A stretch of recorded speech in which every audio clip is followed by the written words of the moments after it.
நம்ம நெய்பர்ஸோட ஒரு நல்ல உறவு அப்படின்றது நம்மளால் மெயின்டைன் பண்ண முடியாது, அது அவசியமும் இல்லை இல்லைங்களா. ஆக அதாவது கவனமாக இருக்க வேண்டியது ஆரோக்கியம், ட்ராவல், இது ரெண்டுத்தில் கவனமாக இருக்கணும், அவ்வளோதான்.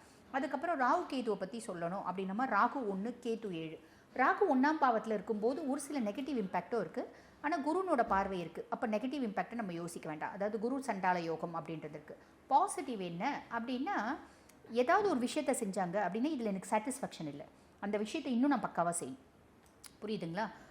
ஒரு தொழில் செய்கிறாங்க, அந்த தொழில் நல்லா தான் ஓடிட்டுருக்கு அப்படின்னாலும் இல்லை இன்னும் கொஞ்சம் நான் இதை ரொம்ப பார்த்திங்கன்னா ஒரு என்ன சொல்கிறது, ஒரு ஆக்கப்பூர்வமாக செய்யணும், இதை இன்னும் கொஞ்சம் மேன்மைப்படுத்தணும் அப்படின்ற மாதிரி எதுலேயுமே செட்டைட்டி அப்படின்றது இருக்காது, எதுலேயுமே சாட்டிஸ்ஃபேக்ஷன் இருக்காது.